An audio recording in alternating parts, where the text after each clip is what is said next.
오늘 12과 한번 들어가 보도록 하겠습니다. 169페이지 오늘 12번째 시간이고요. 오늘도 전체적으로 어떻게 흘러가는지를 한번 그리면 좋을 것 같아요. 자, 12과의 제목을 우리 같이 한번 읽어볼까요? 시작. 열방제국 무너지고 죽임당하신 어린 양은 영원히 통치하시리라. 하나님은 왕이시다. 네. 아까 은지가 왔을 때에 맨 마지막에 마지막 문장을 딱 찾아냈어요. 이게 사실 중요한 흐름이에요.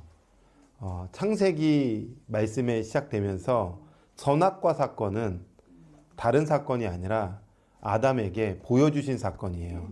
아담아, 누가 왕이냐? 내가 왕이다. 저거 먹지 말라. 즉, 내 말, 왕의 말씀에 순종하면 너는 무조건 행복이야.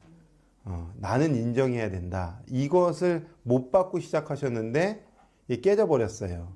그런데 다시 그 왕으로서 회복시켜 주신 분이 우리 예수님이시고, 그 예수님이 이기시고 승리하셔서 마지막 끝도 승리로 끝나는데, 그 승리로 끝나는 마지막 메시지는 하나님은 왕이시다. 요한계시록은 그렇게 끝나요. 그러니까 창세기부터 요한계시록까지 아주 중요한 물줄기는 하나님만이 왕이시다. 이렇게 시작과 끝이 같다. 이 부분을 좀 기억하시면 성경을 읽을 때에 나 중심으로 읽는 것이 아니라 하나님 중심으로 읽어낼 수 있는 지혜가 열릴 것 같아요. 자, 오늘은 마지막 이제 공부하는 시간인데, 마지막 공부하는 성경의 범위는 크게 두 군데입니다. 어디랑 어디냐면 공동서신과 요한계시록, 이 두 부분을 정리하는 시간을 가질 거예요. 그런데 공동서신이라는 단어가 말이 익숙하지가 않을 수 있습니다. 공동이라는 뜻도 익숙하지가 않거든요. 공동이라는 뜻 혹시 어떻게 이해하고 계세요? 혹시 알고 계신다면. 공동. 이건 함께, 같이. 이거는 이제 또 다른 표현으로는 일반 서신이라고도 하고 보편 서신이라고도 해요. 그래서 공동 서신, 일반 서신, 보편 서신. 여기까지도 조금 더 이해가 안 될 수 있기 때문에 조금 더 풀어드리면, 바울이 편지를 13통이나 썼어요. 여러 군데로. 그런데 바울은 어떤 교회나 어떤 개인을 향하여 편지를 쓸 때에 바울이 예를 들어서 골로새 교회에 편지를 썼다면 골로새 서가 되는 거고, 에베소 교회 성도들에게 어떤 딱 지명된 교회에게 편지를 쓸 때에는 에베소 서가 되고, 또 개인 누구한테 편지를 쓸 때에는 빌레몬 서가 되고, 이렇게 어떤 딱 지정이 되어 있어요. 수신자가. 그런데 이 공동서신이라는 뜻은 뭐냐면 누구나 다, 모든 교회가 보편적으로 다 봐야 된다. 이렇게 되는 거예요. 예를 들어서 우리 송한숙 권사님이 우리 세빛순 교회에게 편지를 쓴다면 세빛순서 이렇게 되는 거지만, 옥정에 있는 교회에게 편지를 썼다. 그러면 그 편지는 옥정의 모든 교회가 볼 수 있기 때문에 그것이 곧 일반서신, 공동서신, 이런 의미를 담고 있다는 뜻이 된다는 거죠. 이해가 되세요? 예. 잘 이해하셨어요? 자, 그러면은 그런 공동서신이 뭐가 있는가? 그리고 그 공동서신의 어떤 핵심 메시지는 어떻게 흘러가는가? 이 부분을 오늘 정리하고 마무리 짓자. 그리고 최종적으로 복습하고 마치자. 이런 흐름으로 공부를 하도록 하겠습니다. 자, 오늘의 포인트는요. 기타 공동서신 뭐가 있냐면 야고보서, 유다서, 베드로 전후서, 히브리서, 요한 1, 2, 3서를 공부하고 마지막 요한계시록을 정리합니다. 요한계시록은 성격이 계시의 책이에요. 그래서 뭐 딱 나오잖아요. 요한계시록. 그런데 계시를 담고 있지만 동시에 편지예요.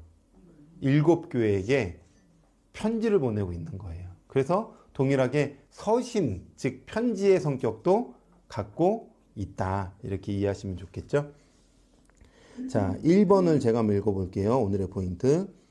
예수행전, 그 다음에 사도행전과 바울서신 13권 위에 공동서신 요한계시록을 끼워서 언제, 어느 때에 이게 기록되었는가 한번 그림을 한번 그려보시고, 두 번째에 공동서신을 그 내용을 한번 잠깐 정리해 보시고, 세 번째 성경의 모든 내용을 총정리하는 요한계시록도 한번 아주 간단하게 설명해 드릴 테니까 한번 이해해 보시면 좋을 것 같습니다.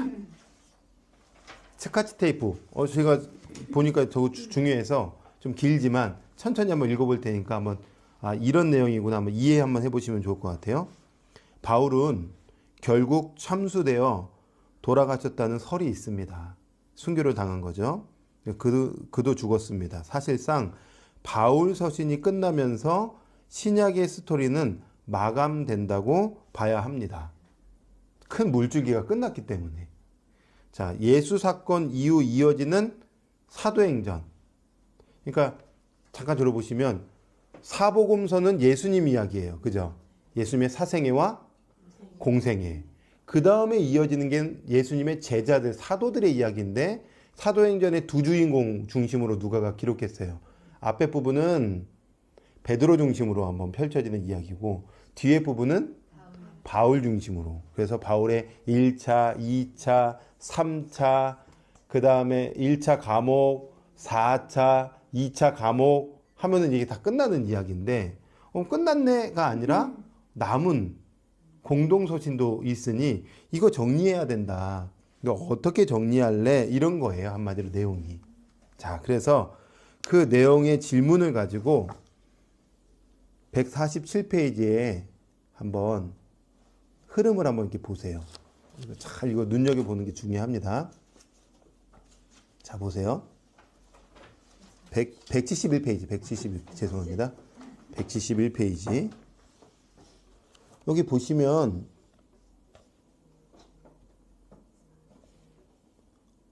여기까지가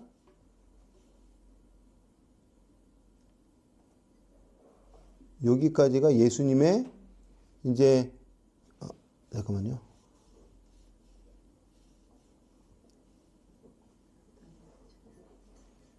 여기 전까지가 예수님의 행적 이야기였잖아요. 그죠? 그 다음에 그 이후에 제자들 중심, 사도들 중심으로 예루살렘 교회가 펼쳐지다가 바울 중심으로 1차, 2차, 3차 여행하면서 교회도 세우고 편지도 씁니다. 그래서 1차 때 세웠던 교회는 갈라디아 교회고요. 2차 때 세웠던 교회는 빌립보, 데살로니가, 그렇죠. 고린도 교회가 세워졌던 거예요. 그런데 2차 때 교회를 세우면서 편지도 써요. 우리 은지가 너무 잘하는 살살가 편지를 써서 데살로니가 전서, 데살로니가 후서, 갈라디아서를 2차 때 쓰죠. 그 다음에 3차 때 세웠던 교회는 에베소 교회를 세웠어요. 그런데 이때 썼던 편지가 있는데 3차 때는 고고마. 그래서 고린도 전서, 고린도 후서, 로마서까지 2차, 3차 때 이렇게 쓴 거예요. 이해가 되시죠? 그 다음에 로마까지 어떻게 죄수의 신분으로 갔는데 2년 동안 감옥에 가택연금 당하면서 편지를 써요. 옥중서신이라고 하는데 4개의 편지를 쓰죠. 어떻게 외우실 거예요? 빌레몬서. 순서대로 외우는 건 되게 똑똑하신 건데. 빌레몬서, 골로새서, 에베소서, 빌립보서 이렇게. 예.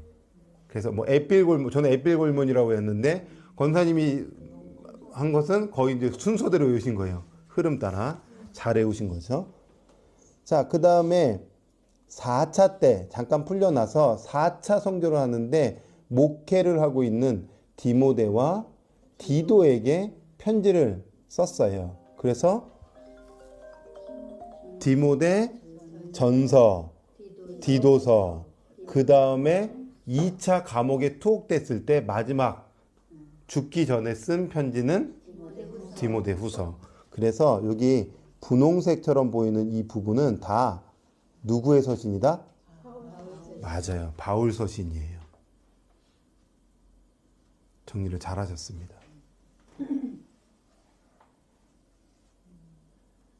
그죠?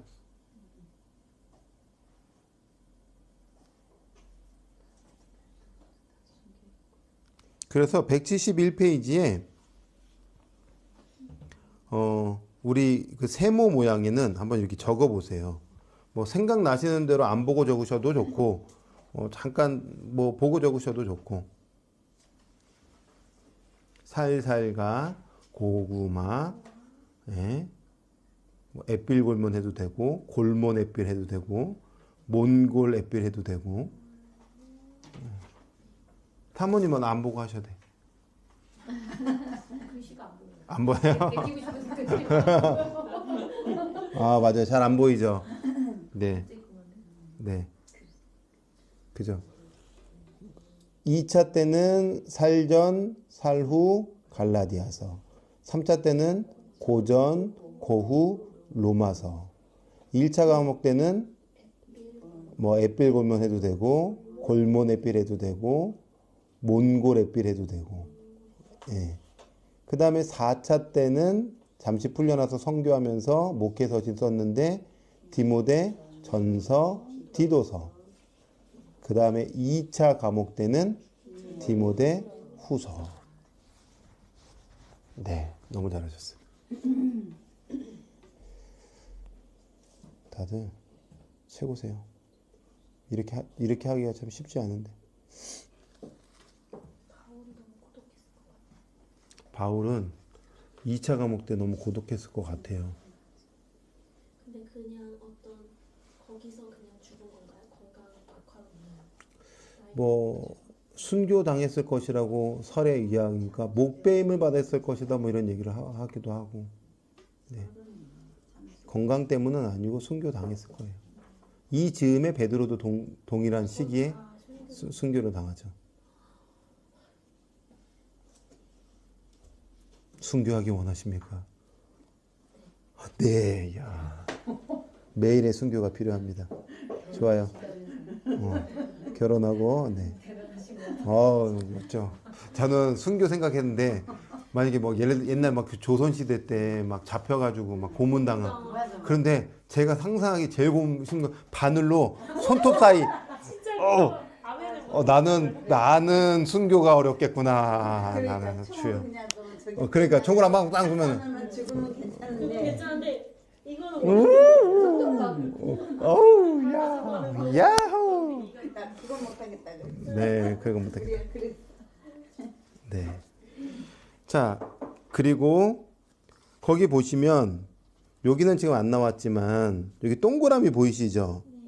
거기 동그라미 3개 동그라미는 공관복음이라고 해서 마태, 마가, 누가 그리고 그 옆에 동그라미에는 요한복음이겠죠. 왜 구별되어 있나요?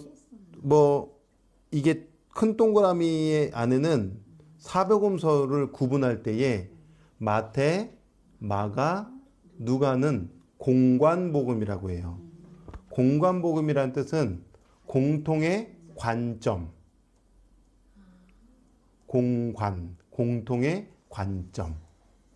근데 요한복음도 예수님의 행적을 기록했잖아요. 그런데 공통의 관점이라기보다는 어떤 사건에 대한 해석들이 풍성하게 담겨져 있어서 공통의 관점보다는 그냥 예수님의 생애를 그 요한의 관점에서 잘 기록해 놨고 공관복음은 겹치는 것들이 참 많아요. 그래서 공관복음이 뭐라고요? 공통의 관점.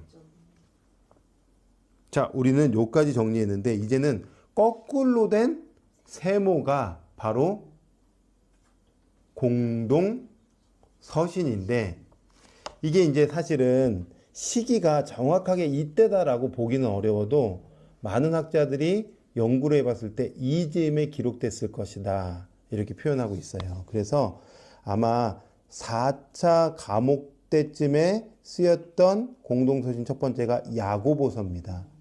야고보서. 잘 안 보이겠지만 제가 그래서 읽어드리는 거예요. 맨 앞에 있는 여기가 야고보서예요. 4차 때. 그 다음에 2차, 바울이 2차 감옥 투옥됐을 시즌에 공동서신은 맨 위에는 유다서. 비슷한 즈음에 베드로 전서. 그 다음에 베드로 후서. 맨 밑에는 히브리서.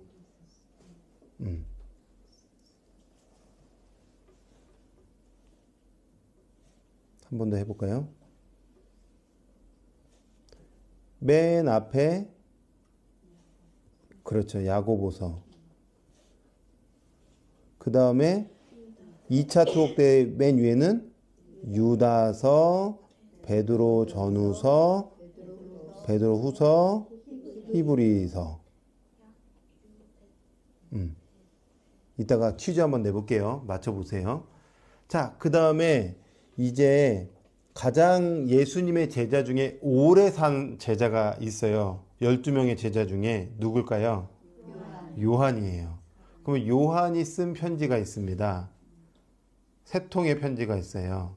요한 1서, 2서, 3서. 그래서 아마 90에서 100년 사이에 요한 1서, 요한 2서, 요한 3서를 적었을 것이라고 봐요. 그 다음에 마지막 계시의 책 뭘까요?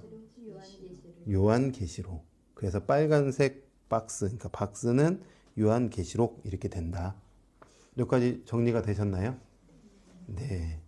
그러면은 한 30초에서 1분 정도 한번 드릴 테니까 한번 천천히 사도행전 쭉 역사 속에서 약 70년의 역사 속에서 서신서가 언제 기록되었는지 또 어떤 서신들이 기록되었는지 한번 이렇게 눈으로 한번 이렇게 편안하게 익혀보세요.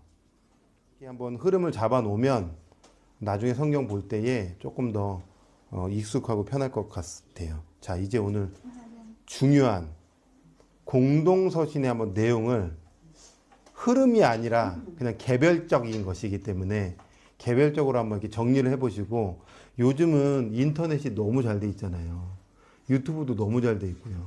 그래서 내가 어떤 공동서신의 한 부분을 좀 전체적인 좀 맥락을 좀 잡고 싶다. 그러면 유튜브에 예를 들어서 이게 딱 치면은 맥락을 잡아주는 것들이 굉장히 많아요. 그래서 귀한 목사님들이 잘 정리해 주셨는데 필요한 부분들 따라서는 그렇게 보셔도 좋을 것 같아요. 오늘은 개괄적인 부분이니까. 자, 2번 공동서신을 우리가 이제 잠깐 정리해 볼 텐데, 방가로 1번에 보시면 야고보서, 유다서, 베드로 전후서, 히브리서, 요한 1, 2, 3서 편지를 보는 관점이 좀 필요한 것 같아요. 무슨 관점이냐? 자, 보시면 바울이 지금 선교하고 있어요. 몇 차 동안 선교를 했을까요? 총 4차 선교를 했어요. 그러면은 사도행전은 후반부는 누구 중심으로 기록되어 있을까요? 바울 중심. 그럼 나머지 사도들은 아무것도 안 했을까요? 당연히 했겠죠. 그래서 누가가 바울 중심으로만 기록했을 것이지만 정말 수많은 그리스도인들, 수많은 제자들, 또 사도는, 그리고 예수님의 동생들은 어마어마하게 흩어져 가지고 교회를 세웠던. 그래서 아마 한 예를 들어드리면 고린도 교회에 누구파다 막 이렇게 할 때에 한 사람 등장하는 사람이 있어요. 바로 게바파다. 그러면 아마 이제 추정해 볼 수 있어요. 아, 게바? 베드로가 고린도 교회까지 왔었나? 아, 그럼 베드로는 그냥 예루살렘에만 있는 것이 아니라 사마리아도 가고 요빠도 가고 저희 가이사랴도 가고 나중에 수리아 안디옥까지 가고 엄청나게 많이 활동을 했었구나라는 것을 생각해 볼 수 있어요. 그래서 관점은 뭐냐면 바울만 선교한 게 아니라 나머지 사도들도 열심히 그렇죠. 전도하고 선교하고 교회를 세우고 있었다. 이 관점이 갖고 있어야 된다. 그 다음에 다음 페이지로 한번 넘어가 보시면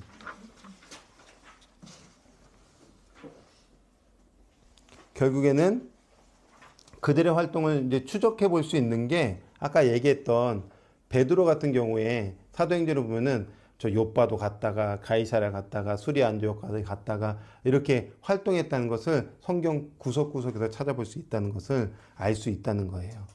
그래서 예수님이 십자가에서 죽으시고 3일 만에 부활하셔서 며칠 동안 제자들에게 보이셨을까요? 40일 동안. 그러면서 하신 말씀이 땅끝까지 이르러 내 증인이 되라. 내 증인 되라. 그러면은 바울만 증인된 게 아니라 다들 제자가 돼서 땅끝까지 복음을 전하고 있었어요. 아, 열심히 했구나. 한마디로 열심히 복음 전도했구나. 근데 어떻게 교회를 세우고 그들은 어떻게 교회를 세우면서 어떤 눈으로 편지를 썼을까? 그 교회는 왜 그 편지를 썼을까? 이 질문을 하면서 편지를 읽어내야 된다. 그거죠, 한마디로. 자, 그러면 공동서신이라는 이 서신에는 기록자가 총 몇 명이 나오냐면 4명이에요. 4명. 네. 4명 누굴까요?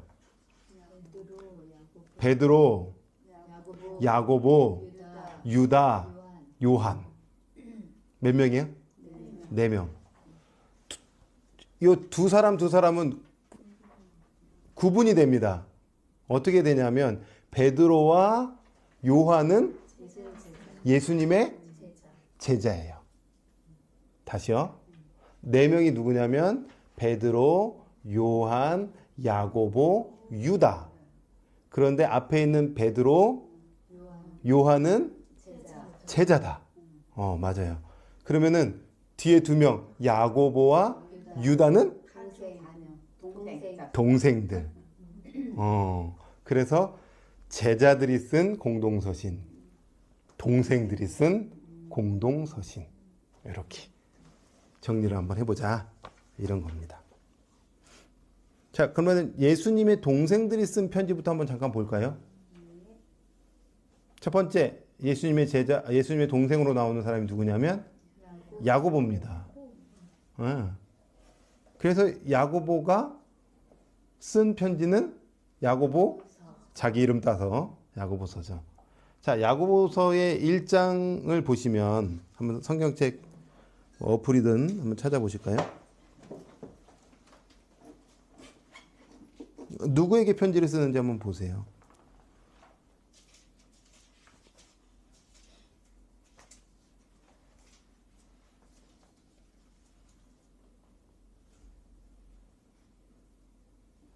찾으셨나요? 야고보서 1장 1절. 은지가 한번 읽어줄래요? 하나님과 주 예수 그리스도의 종 야고보는 흩어져 있는 12지파에게 문안하노라. 네. 지금 야고보는 누구에게 편지 쓰고 있을까요? 네, 흩어져 있는 12지파. 그러면 흩어져 있는 12지파는 누굴까요? 유대인. 그런데 유대 그리스도인. 유대 그리스도인들 흩어져 있는. 일반적으로 보편적으로 흩어져 있는 모든 사람들이 내 편지 봐라. 내가 유대 그리스도인이니까 유대인의 관점에서 편지를 써줄게. 이거예요. 그럼 잠깐 저를 보시겠어요? 이거 그냥 설명만 드리면 돼요. 유대인들은 어떤 색깔이 강하냐면 율법이라는 색깔이 굉장히 강해요. 그들이 놓칠 수 없는 것 중에 하나가 율법, 그래서 할례 문제, 그 다음에 절기, 그 다음에 어떤 이렇게 지켜야 될 법들, 레위기 법들, 이런 것들이 몸에 배어 있는 사람들이에요. 그죠? 그래서 배어 있는 사람들이 이거 배어 있는 것을 싹 버리고 예수 한 분이면 돼. 이게 쉬울까요? 어려울까요? 어려운 거예요. 정말 어려운 거예요. 대신 이방인들에게는 유대인의 색깔이 없어요. 그러니까 바울은 뭘만 외치면 돼요? 믿음, 예수 그리스도 믿으면 된다. 이걸 외치면 되는데 유대 그리스도인들에게는 믿음 하나만 외치면 돌 맞을 수가 있는 거예요. 이걸 아주 지혜롭게, 아주 명쾌하게 잘 유대 그리스도인들이 하나님 안에서 신앙생활할 수 있도록 도와줘야 했던 거죠. 그래서 야고보서에 보면 율법과 관련된 이야기들이 그래서 같이 연결돼서 나오는 거예요. 그런데 자 보세요. 유대 그리스도인들에는 이미 베이스 자체가 하나님을 알고 있어요. 하나님은 이미 베이스에 어렸을 때부터 베이스로 배웠어요. 그러면은 믿음을 강조하는 게 아니라 삶에 대해서 강조해 줘야 되는 거예요. 아, 유대 그리스도인은 하나님이 어떠한 분이신지 아브라함의 하나님, 이삭의 하나님, 야곱의 하나님, 구약의 역사를 이미 베이스로 깔고 있는 그 하나님의 통치권을 알고 있으니 너희는 이제 예수를 만난 사람으로서 어떻게 살아야 되느냐. 행함에 대해서 가르쳐 주고 싶었던 거죠. 그래서 행함이 없는 믿음은 죽은 거야. 이제부터 나는 행함 얘기해 줄 거야. 해서 실천적인 행함에 대해서 잘 기록해 주고 있는 책이 야고보서다. 이 눈으로 보시면 된다는 거예요. 근데 종교개혁자 마틴 루터는 당시에 어떤 일이 역사적으로 있었냐면 카톨릭이 행함에 대해서 막 강조를 많이 해가지고 너희들이 행함을 많이 해야 돼. 돈을 많이 넣어서 면죄부를 받아야 돼. 면죄부 아니어도 면별부라도 받아야 돼. 면별부는 뭔가요? 아, 지옥에 가긴 가는데 너가 돈을 얼만큼 내느냐에 따라서 그 너희 조상이 벌이 감소해 줄 수 있어. 면별부라도 사서 해야 돼. 그래 너 행동을 이렇게 해야 돼. 저렇게 해야 돼. 하니까 너무 이 잘못된 복음을 가지고 이야기하니 마틴 루터가 열이 받았던 거예요. 그래서 로마서에 탁 눈이 꽂혀가지고 오직 믿음으로 얘기한 거예요. 이신칭의, 오직 믿음으로 말미암아 의롭게 된다. 이신득의, 오직 믿음으로 의를 입는다. 이거를 주구장창 로마서를 외친 거예요. 그러다 보니까 옆에 있었던 야고보서를 볼 때 행함을 강조하네. 저거는 쓰레기, 지푸라기다, 볼 것 아니다. 이렇게 외쳤던 거예요. 그러면은 400년, 500년이 흐르는 한국이 아니라 이 기독교 역사는 뭘 주구장창 외쳤을까요? 이신칭이. 믿음만 얘기했던 거예요. 믿으면 된다. 맞죠? 그런데 교회 안에서도 한국교회도 이게 들어올 때에 이신칭의만 강조되다 보니까 행함이 약해진 거예요. 균형이 깨져버린 거예요. 근데 우리는 균형감 있게 봐야 된다. 그래서 믿음과 행함은 같이 가야 되는 거고 균형 있게 가르쳐 줘야 된다. 그래서 여러분 복음이 있습니까? 살아내지 않습니까? 가짜입니다. 이렇게 되는 거죠. 예수님이 있습니까? 약자를 안 돌보고 있습니까? 당신의 신앙은 가짜입니다. 그럴 수가 없습니다. 이렇게 야고보서를 이해하시면 좋다.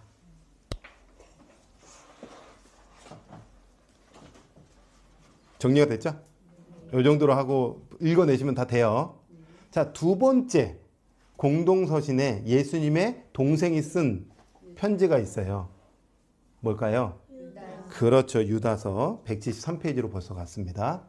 유다서는 몇 장으로 기록되어 있냐면 한 장. 그래서 유다서도 한번 잠깐 볼까요?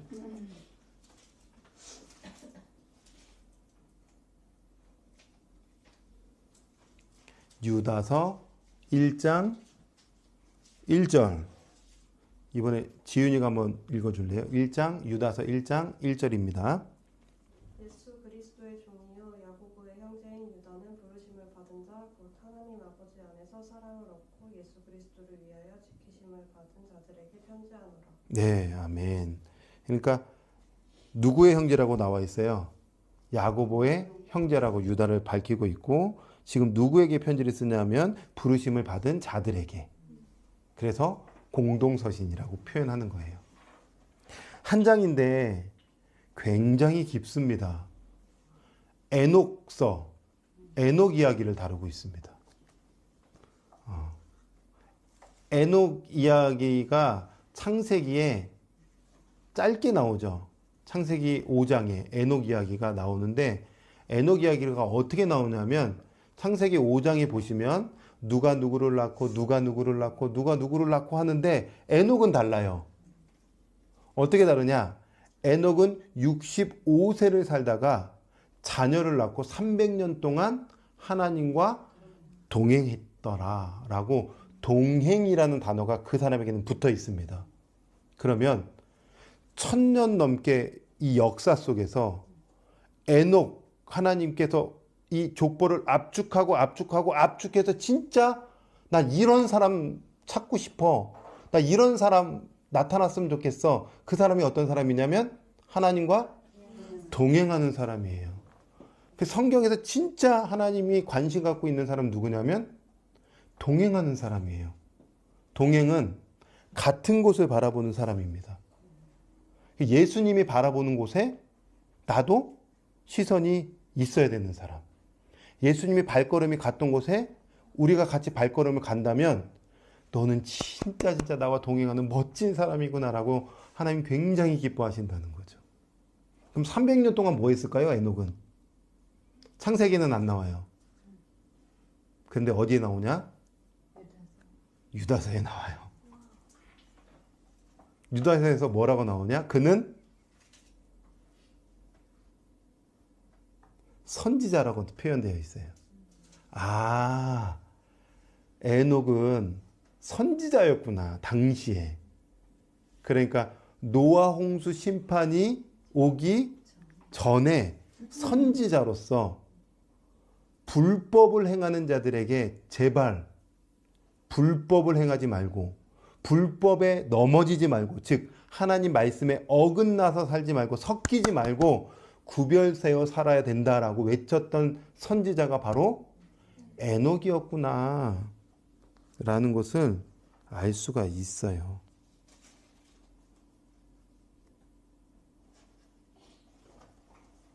그래서 보세요. 14절 1장 14절에 이렇게 표현되어 있어요. 유다서 1장 14절. 아담의 7대 손 에녹이 이 사람들에 대하여도 예언하여 이르되, 예언자, 선지자였구나. 그러면서 15절에 이는 무사람을 심판하사 모든 경건하지 않는 자가 경건하지 않게 행한 모든 경건하지 않는 일과 또 경건하지 않는 죄인들이 주를 거슬러 한 모든 완악한 말로 말미암아 그들을 정죄하려 하심이라 하였느니라. 이 말씀을 준 거예요. 정신 똑바로 차려라. 시대에. 이내 그러다가 심판받는다. 이거 외쳤던 거예요. 그런데 듣는 자는 돌이켰겠지만 안 듣는 자들은 심판을 받았겠죠. 여튼 선지자의 역할로. 자, 그러면 잠깐 저를 보시겠어요?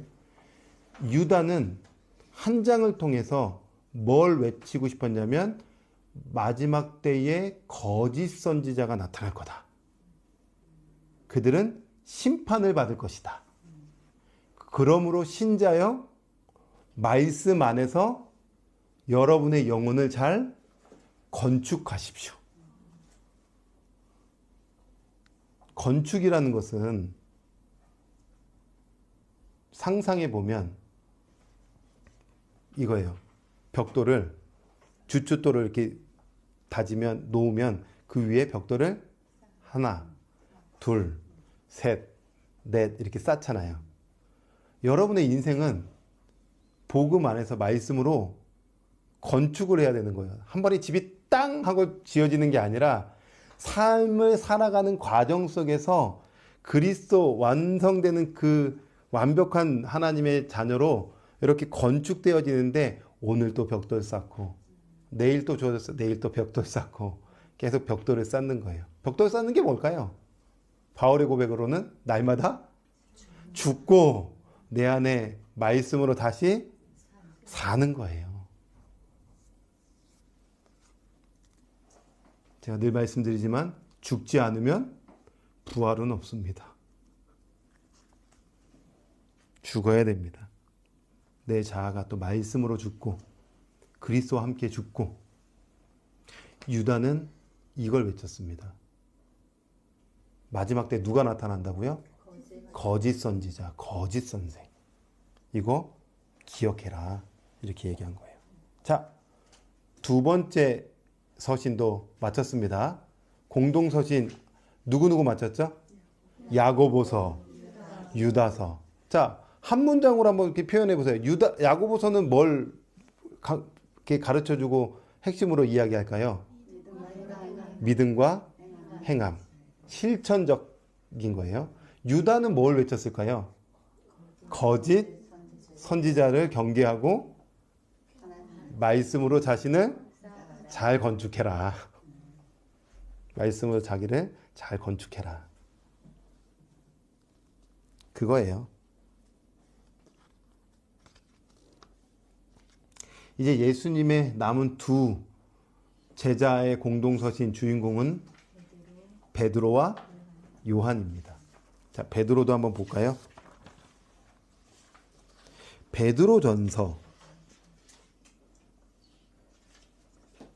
1장 1절. 이제 1장 1절에 나오는 딱 지명 보면은 대충 어딘지 그림이 잡히실 겁니다. 베드로전서 1장 1절. 자, 지역이 어딘지 한번 상상해 보세요.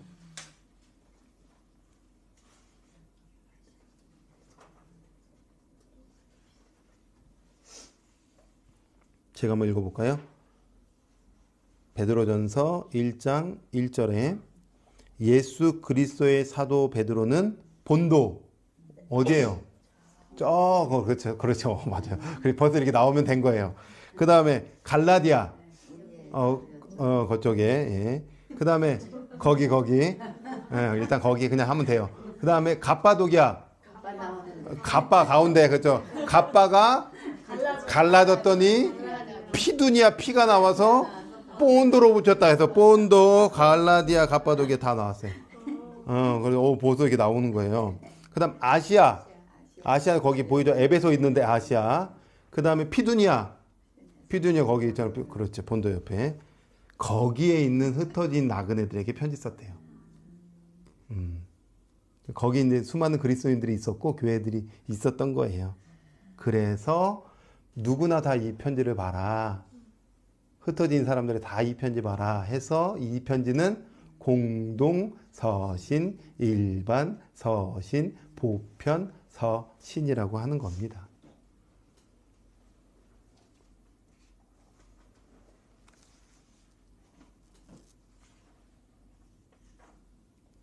이해가 되시죠? 175페이지에 베드로 전서가 이렇게 정리되어 있다. 이건 그냥 한번 읽어볼게요. 제가 막 구체적으로 설명하지 않아도 대신 설명을 잠깐 해드릴게요. 175페이지에 베드로 전서 밑에 보시면 베드로가 처음 서두에 뭘 기록하고 있냐면 예수님의 죽으심과 부활하심을 믿음으로 영원 구원 받는다. 이거를 받아들이는 거예요. 예수님이 나를 위해서 나와 함께 죽고 다시 부활하심. 이 영원 구원을 외쳤던 거. 이거를 다른 표현으로 하면 기독론입니다. 기독론. 이게 그리스도론이에요. 그래서 마태복음 16장에 주는 그리스도시요 살아계신 하나님의 아들이십니다. 너의 이 믿음의 고백 위에 교회를 세우겠다 할 때에 그 시작점이 이제는 녹익어가지고 완전히 구원론이 이게 익어버린 거예요. 그리스도와 죽고 사는 것이구나. 부활해야 이것이 진짜 영혼 구원 되는 것이구나. 이것을 흩어진 사람들에게 가장 먼저 못 받고 시작한 겁니다. 이 제일 중요한 거예요. 그러면서 이제 구원받은 백성들이 어떻게 살아야 되느냐? 그 다음 줄이에요. 어떻게 살래요? 거룩하게 살아라는 거예요. 순종하라는 거예요, 말씀에. 그 다음에 고난을 이겨내라는 거예요. 어떤 고난이 있었을까요, 당시에? 상상해 보세요. 어떤, 누구로부터? 로마로부터.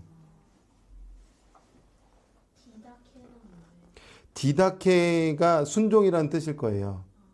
뭐 가르침 이런 뜻, 순종이란 뜻. 그리고 그럼에도 불구하고 리더십은 양떼를 잘 목양해야 된다. 그럼에도 불구하고 앞에는 뭐가 있냐면 이게 세상 지도자들에게 복종하고 순종해라. 하나님께서 세우신 저 황제, 로마 황제 막 열받고 하지만 하나님께서 다 세우신 권위 속에 있는 거다. 그러면서 이야기해 주는 거예요. 베드로 이제 후서에 들어가면 베드로 후서는 이제 베드로가 다 죽을 날이 가까운 거예요. 이미 베드로는 그리스도 안에서 굉장한 성화의 과정을 거쳐서 옛날의 베드로가 아니에요. 날마다 그리스도와 죽고 날마다 그리스도와 함께 사니까 이제는 세상 가치가 자기를 흔들지 않고요. 그냥 말씀의 가치로 평안하게 안정감 있게 고난에도 흔들리지 않고 살아내는 힘이 생겼던 거예요. 그러면서 흩어진 자들에게, 나그네들에게 이제 예수님 오실 거니 날마다 그리스도의 재림을 기다려라. 그거 외친 거예요. 날마다 기다려라. 그러니까 오늘 오실지 내일 오실지 우리가 늘 깨어서 주님 맞이할 신부로서 살자. 그런데 주님 재림을 기다리지 못하게 하는 존재들이 있다 하면서 유다가 했던 이야기 또 같이 해줘요. 누가 나타나냐면 거짓 교사들, 이단을 경계하라. 이거 외칩니다. 그러니까 유다서 읽다가 베드로후서 읽으면은 비슷합니다. 특징이 뭐예요? 뭐가 같이 공통으로 나와요? 거짓 선생, 거짓 교사. 거짓 선생, 거짓 교사가 특징이 뭐냐면 예수가 그리스도이심을 부인하는 자들이에요.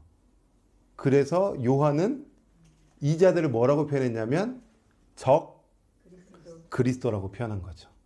적 그리스도는 다른 게 아니에요. 그리고 적 그리스도를 한 존재라고 이해하시면은 안 돼요. 많은 적 그리스도가 당시에 일어났으니 오늘날에도 많은 적 그리스도가 있습니다. 제가 이거 말씀을 준비하면서 뭐 우리 세빛순교회 성도님들도 한 1차적일 수밖에 없을 것 같아요. 왜냐면 같이 이제 신앙생활 하니까. 그러나 아니어도 또 이렇게 신앙생활 하시는 분들한테 제가 당부드리고 싶은 거예요. 그러니까 뭘 당부드리고 싶냐면 목회자가 하는 말이 성경적인가? 이거를 질문을 하셔야 돼요.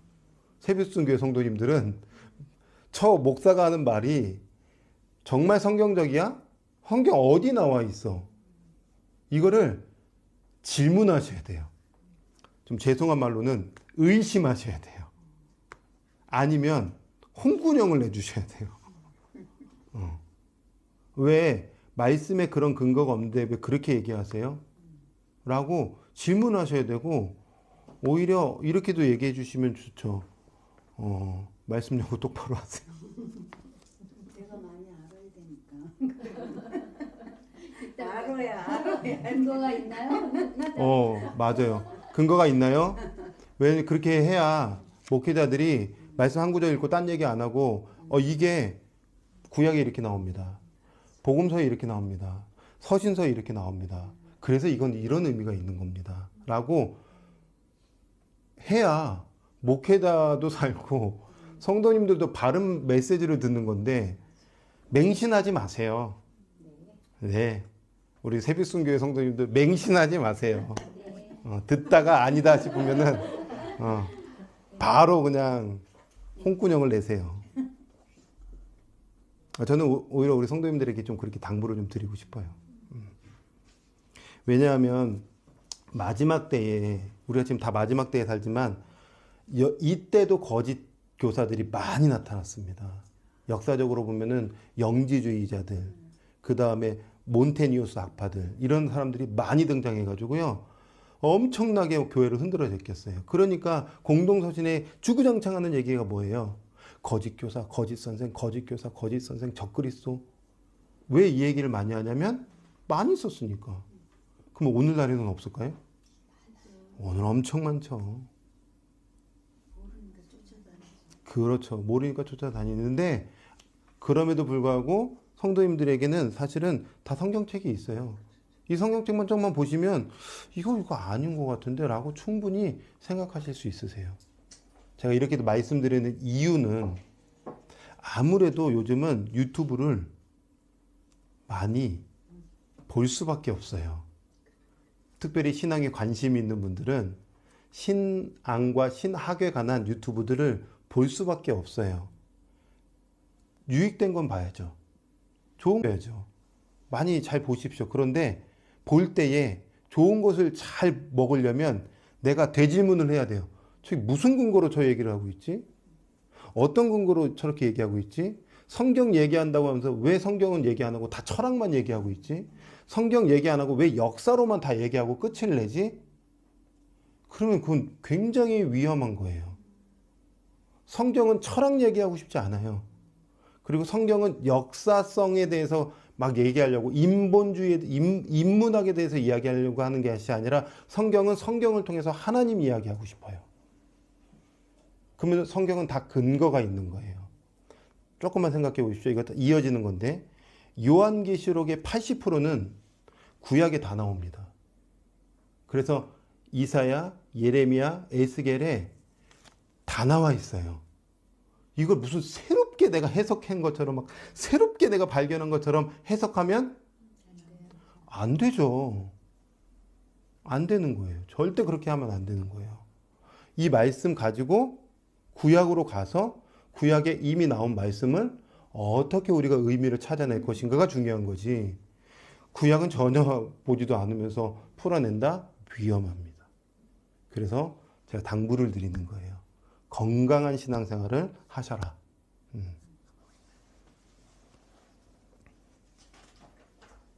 이어서 히브리서, 이건 제가 간단하게 설명해 드릴게요. 잠깐 저를 보시면 돼요. 히브리서는 저자를 아무리 찾아도 모르겠어요. 그래서 지금까지도 학자들의 논쟁입니다. 지금까지는 히브리서가 누가 기록했다고 얘기할까요? 혹시 들어보신 적 있으세요? 뭐 베드로, 또 바울, 이렇게 생각하죠. 근데 이렇게 성경을 읽다 보면 바울의 색채가 없어요. 그래서 바울 서신은 좀 아닌 것 같은데, 또 이렇게 아볼로 얘기도, 그래서 아볼로다라고 얘기도 해요. 근데 심지어 브루스길라, 아굴라라고도 얘기를 해요. 네, 그렇게 다양하게 저자들을 이야기하는데 모르겠다. 왜 모르겠냐? 히브리서는 핵심이 딱 하나예요.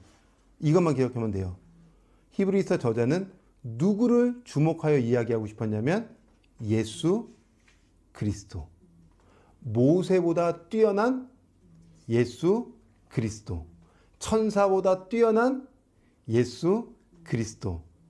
그 다음에 창세기의 살레망, 멜기세덱과 비교할 수 없는 진정한 대제사장 예수 그리스도. 완벽한 제물이 되신 예수 그리스도. 제물 나오면은 레위기로 갈 수밖에 없어요. 그래서 레위기의 흐름이 조금 이렇게 나와요.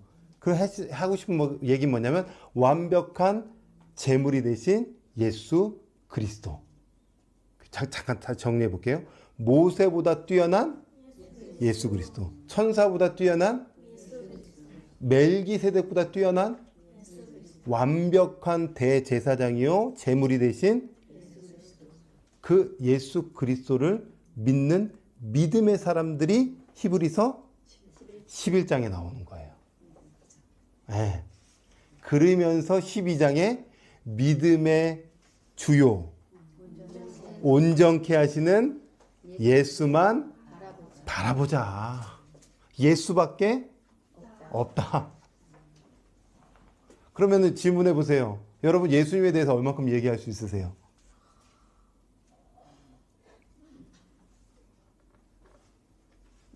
네, 제가 막 다그치는 거 아닙니다. 예수님에 대해서 얼마큼 얘기할 수 있으세요? 예수님과 레위기의 제사와 어떻게 연결해서 설명할 수 있으세요? 예수님과 왕권에 대해서 어떻게 이어서 설명할 수 있으세요? 예수님과 아브라함과 연결해서 어떻게 설명할 수 있으시겠어요? 예수님과 다윗의 왕국과 연결해서 어떻게 설명할 수 있으시겠어요? 예수님과 광야 생활을 어떻게 연결해서 설명할 수 있으시겠어요? 라고 물어본다면 그렇게 연결해야 됩니까? 그러니까 무슨 얘기냐면 우리는 예수님 믿는다고 하는데 예수님에 대해서 얼마큼 아나.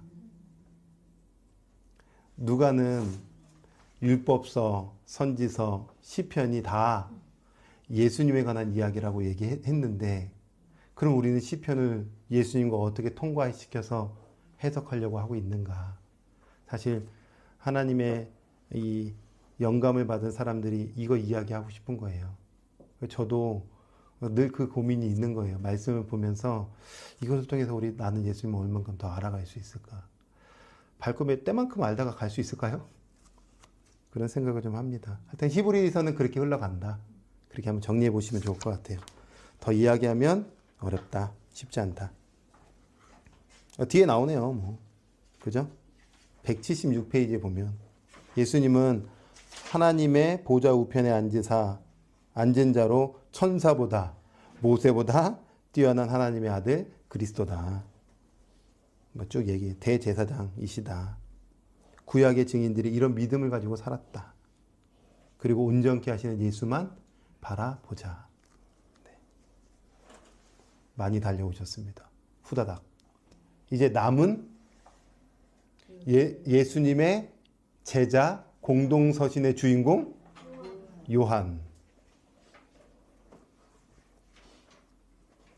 요한은 외치고 싶었던 외침, 제가 하나의 키워드만 말씀드릴게요. 사랑. 정답. 요한 1서를 읽으면서 핵심 키워드는 사랑. 사랑하라. 이렇게만 말씀드릴게요. 왜냐면은 뭐 더 구체적으로 설명드리기엔 시간이 좀 많이 가서. 그래서 하나님은 빛이시다. 하나님은 생명이시다. 하나님은 길이시다. 하나님은 진리시다. 그런데 그 하나님이 내 안으로 들어오셨다. 그러면 우리는 빛의 자녀다. 빛의 자녀는 생명을 줘야 된다. 빛의 자녀는 진리를 줘야 된다. 그 최고의 진리가 사랑이다. 그래서 말과 혀로만 사랑한다고 말하지 말고 행함과 진실함으로 사랑해라. 행동하는 그리스도인이 되라. 예, 행동하는 그리스도인이 되라. 이렇게 설명하고 넘어가도 될 것 같아요. 읽어내시면 충분히. 요한은 너무 친절한 사람이라서 요한복음도 하나 사건 기록하고 그냥 설명서를 이따만큼 붙여놓은 것처럼 요한 1서도요, 2서도, 3서도 하나 딱 기록하고 이따만큼 길게 얘기하고 아예 끝났겠지, 또 그 다음에 또 길게 얘기하고 아예 끝났겠지, 또 길게 얘기해가지고 결국엔 키워드가 사랑이다, 이거 얘기하는 사람이에요. 우리 새벽선교회 성도님들 요한 1서 보고 있는데 사실은 사랑으로 다 끝났어요, 사실. 마지막 요한 계시록 중요하죠. 자, 중요한 거 제가 아주 간단하게, 진짜 간단하게 핵심만 딱 잡아드리도록 할게요. 요한 계시록 1장 3절 중요한 구절입니다. 요한 1서 3절 중요한 구절입니다. 저는 오늘 성경 공부하시는 분들이 다 복 받는 사람 됐으면 좋겠습니다. 하나님께서 말씀하시는 복, 그 복 받으려면 어떻게 해야 되는가? 3절이 다 답을 주고 있습니다. 제가 한번 읽어볼게요. 이 예언의 말씀을 읽는 자와 듣는 자와 그 가운데에 기록한 것을 지키는 자는 그럼 복이 오는 거예요. 복은 따르게 오는 게 아닙니다. 첫 번째 말씀을 읽어야죠. 그리고 그 말씀을 그 의미를 잘 풀어서 들어야죠. 성령님 통해서 들어야죠. 성령님이 이미 우리의 교사시니까.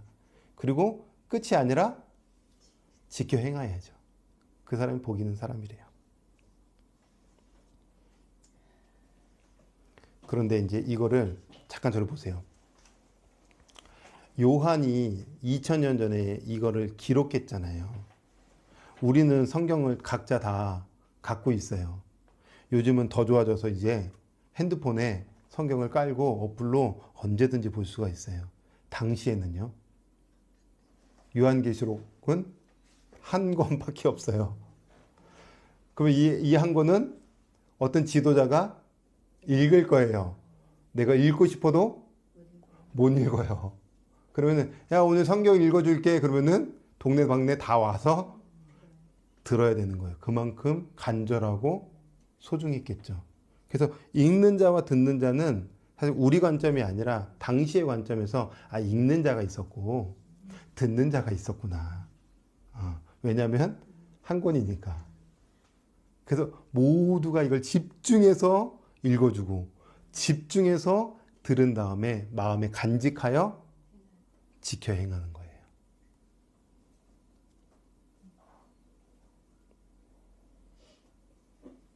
그러면서 요한이 하고 싶은 얘기가 뭐냐면 봐봐라. 내가 네부터 하나님께서 주신 말씀을 잘 전해줄게. 알파요 오메가이신 그분이 다시 오실 거야. 그런데 교회들은 깨어 있어야 돼. 그래서 내가 7교회에게 이것을 기록해 주는 거야. 7교회가 어떤 교회냐? 여기 화면에 보시면 에베소 교회, 서머나 교회, 두아디라 교회, 사대 교회, 빌라델비아 교회, 라오디게아 교회. 이 7교회, 이게 다 아시아에 있는 교회들이에요. 왜 이 교회들을 주목했을까요? 대표성이에요. 한마디로. 대표성. 그런데 이 교회들에게 편지를 쓰면서 너희 교회 잘했어. 그런데 너희 교회가 책망받을 것도 있어. 칭찬과 책망의 이야기를 동시에 줘서 잘하는 건 잘해라. 책망받을 거는 빨리 떨궈내고 고쳐라. 이렇게 7교회에게 이야기하는데, 그런데 중요한 건 7교회마다 마지막으로 끝나는 단어가 있어요. 귀 있는 자는 들을지어다도 있고요. 또 한 가지 있어요. 권사님 되게 잘 대답해 주셨어요. 이기는 자입니다. 이김에 대해서 꼭 얘기해요. 여러분, 나는 못 이겨요. 누가 이미 이기셨냐면 예수 그리스도께서 이미 이기셨어요. 십자가 사건은 이김의 사건이에요. 부활의 사건은 이김의 사건. 내가 이겼다는 거예요. 그럼 우리는 뭐만 하면 돼요? 그렇죠. 우리는 요한복음 14장, 15장에 그 무슨 강론이에요? 얼마나 중요합니까? 이 강론이 맨날 외치고 있어요. 이제 막 귀가 아프시죠? 맨날 저 목사는 똑같은 얘기만 하네. 똑같은 얘기만, 새로운 얘기 좀. 어떻게 해요? 저도 새로운 얘기 하고 싶은데 똑같은 얘기 일단 하고 있으니 똑같은 얘기 하는 거죠. 얼마나 중요하면 이 얘기에 또 하겠습니까?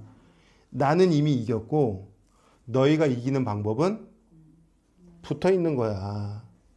붙어 있으면 이미 우리도 이긴 겁니다. 그럼 여러분 예수님 믿으시죠? 그럼 이긴 자들이에요, 우리는. 이긴 자들은 이미 결론이 났어요. 그래서 막 불안에 떨지 말라는 거예요. 7교회들, 이긴 교회들이 앞으로 이제 6장부터 16장까지 7인, 나팔, 7대접. 잠깐 잘 들어보세요. 7인 이야기가 나와요. 일곱 대접 이야기도 일곱 나팔 이야기도 나오고 일곱 대접인가요? 대접 이야기도 나와요. 그러면 우리가 요한계시록을 이렇게 생각해요. 아, 일곱이 끝나고 나면 또 일곱 나팔이 또 나오고 일곱 나팔 끝나면 일곱 대접 이야기가 나와서 21번의 엄청난 세계의 일들이 일어나겠구나. 그게 아니라 일곱인과 일곱 나팔과 일곱 대접은 똑같은 이야기 하고 있는 거예요. 똑같은 얘기. 결국에는 세상 제국 내가 심판한다. 이기신 어린 양이신 예수님이 심판한다. 그러니까 너희는 두려워하지 마라. 말세에 무슨 뭐 재앙이 온다, 뭐가 온다. 두려워하지 마라. 이미 너희는 이겼다. 이 얘기를 해주고 싶은 거예요. 자, 그러면은 요한계시록을 받고 있는 그때 당시에 교회 사람들이 딱 봤을 때는 지금 로마는 구약에서 보면은 바벨론과 이게 딱 맞닥뜨리거든요. 그럼 어머, 로마가 우리를 막 엄청나게 공격하고 있는 것 같아. 막 저기는 막 엄청나게 공격하는 것 같아. 이러다가 우리 배교하면 어떡하지? 우리만 어떻게 하면 어떡하지? 나 이러다가 나 이거 바늘 콕콕콕 찔러가지고 나 배신하면 어떡하지? 두려워하지 마라. 너에게 그럴 일 없고 그럴 일 있다 해도 감당할 수 있는 능력 주시고 이미 너희는 승리했다. 그래서 요한계시록은 두려움이에요? 아니면 두려움의 책이에요? 아니면 평안과 확신과 용기의 책이에요? 그렇죠. 그 관점으로 읽으라고요. 그래서 핵심은 요한계시록 4장, 5장. 기억하세요. 핵심 책이 장이 어디라고요? 요한계시록 4장, 5장. 그리고 요한계시록 21장, 22장. 핵심입니다. 그 핵심만 딱 잡으면 돼요.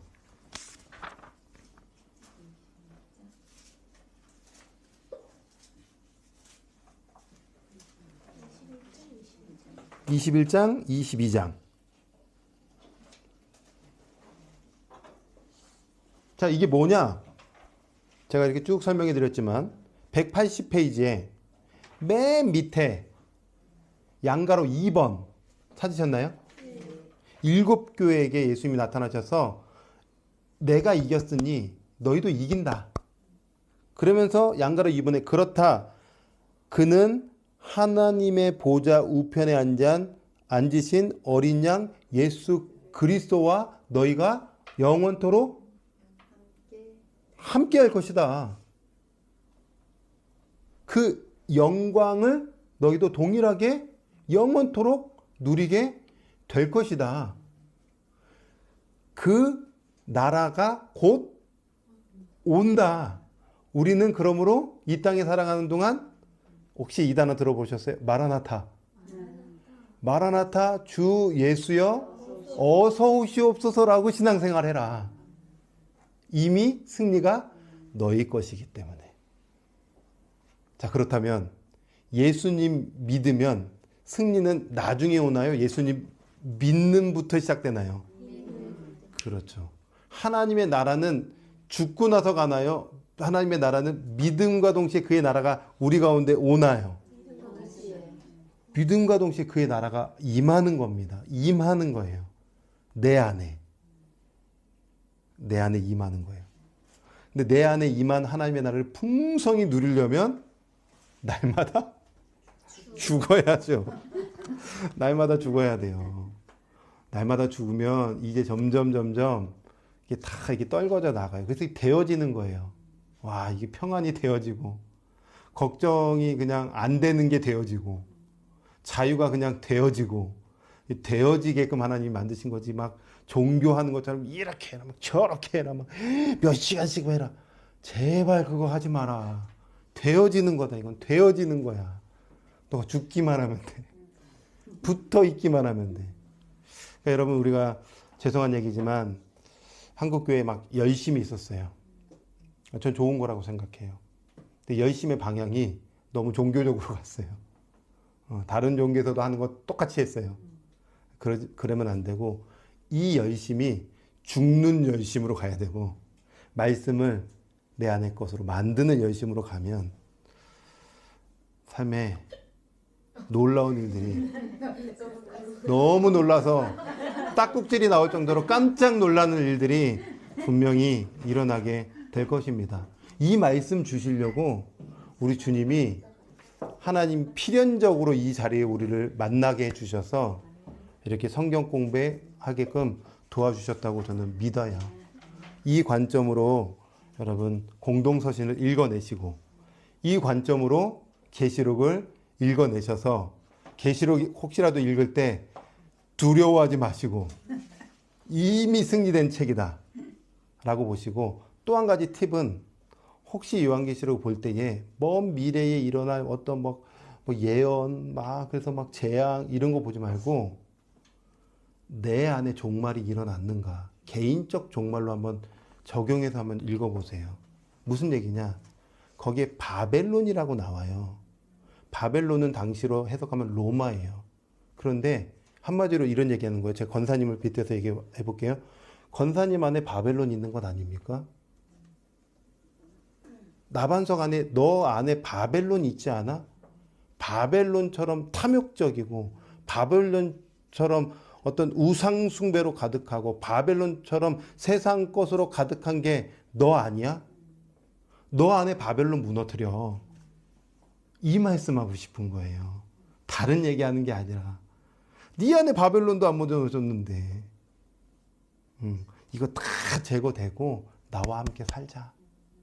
이런 소중한 책으로 한번 개인적 종말의 관점에서 계시록을 한번 읽어낼 필요도 있다. 어려우면 잠깐 킵해놓고 다른 성경 읽어도 된다. 이렇습니다. 제가 시간이 많으면 사실 뭐 신약부터 한 번 더 복습하고 싶었지만 이제 시간이 많이 가서 그러긴 너무 어려울 것 같고요. 이런 전체적인 그림 가지고 한번 읽어보시고요. 제가 다 시간 관계상 설명 못 드렸는데 마지막 오늘 12과는요. 내비게이션 127페이지부터 천천히 집에 가서 읽어보시면 굉장히 정리가 잘 됩니다. 오늘 내일 집에 가서 그냥 천천히 1시간만 보세요. 이렇게 1시간만. 충분히 오늘 그림 속에서 이해가 되실 겁니다. 자, 공동서신. 공동서신이 뭐죠? 공동서신? 보편적으로 누구나 볼 수 있도록 일반적으로 보라는. 그러면은 공동서신의 저자가 총 4명입니다. 누굴까요? 야고보, 유다, 베드로, 요한. 두 부류로 나눠지죠? 제자와 동생.